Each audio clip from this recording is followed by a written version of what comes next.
ஒன்று நாளாகமம் அதிகாரம் 3.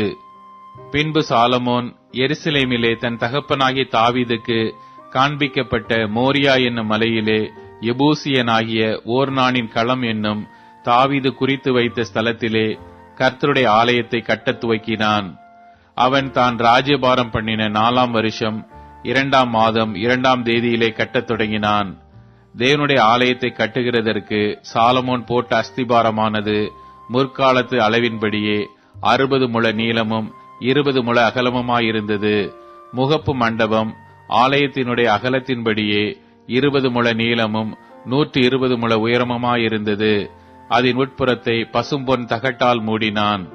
ஆலயத்தின் பெரிய மாளிகையை தேவதாரு பலகைகளினால் செய்து பசும் பொன்னினால் இழைத்து அதன் மேல் பேரிச்சு வேலையையும் சங்கிலி வேலையையும் சித்திரித்து அந்த மாளிகையை இரத்தினங்களால் அலங்கரித்தான். பொன்னானது பர்வாயீமின் பொன்னாயிருந்தது. அந்த மாளிகையின் உத்திரங்களையும் நிலைகளையும் அதன் சுவர்களையும் அதன் கதவுகளையும் பொன் தகட்டால் மூடி கொத்து வேலையால் சுவர்களிலே கேருபீன்களை செய்வித்தான். மகா பரிசுத்தமான ஆலயத்தையும் கட்டினான்.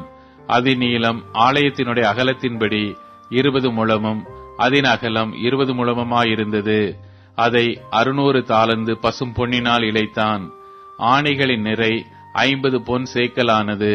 மேல் அறைகளையும் பொன்னினால் இழைத்தான். அவன் மகா பரிசுத்தமான ஆலயத்திலே 2 கேருபீன்களையும் சித்திர வேலையாய் உண்டு பண்ணினான். அவைகளை பொன் தகட்டால் மூடினான்.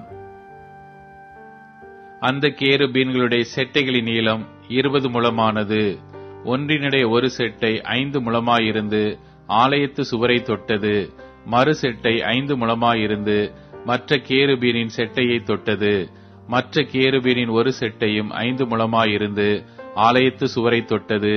அதன் மறு செட்டையும் 5 முழமாயிருந்து மற்ற கேருபீனின் செட்டையை தொட்டது. இப்படியே அந்த கேருபீன்களின் செட்டைகள் 20 முழ விரிவாயிருந்தது. அவைகள் தங்கள் கால்களால் ஊன்றி நின்றது. அவைகளின் முகங்கள் ஆலயத்து உட்புறமாய் நோக்கி இருந்தது. இளநீல நூலாலும் இரத்தாம்பர நூலாலும் சிவப்பு நூலாலும் மெல்லிய நூலாலும் திரையையும் அதிலே கேருபீன்களின் உருவங்களையும் உண்டு பண்ணினான்.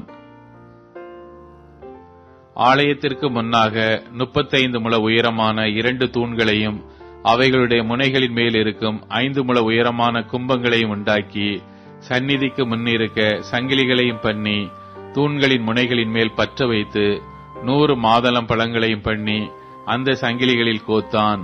அந்த தூண்களை அவன் தேவ ஆலயத்திற்கு முன்பாக ஒன்றை வலது புறத்திலும் ஒன்றை இடது புறத்திலும் நாட்டி வலது புறமானதற்கு யாகீன் என்றும் இடது புறமானதற்கு போவாஸ் என்று பெயரிட்டான்.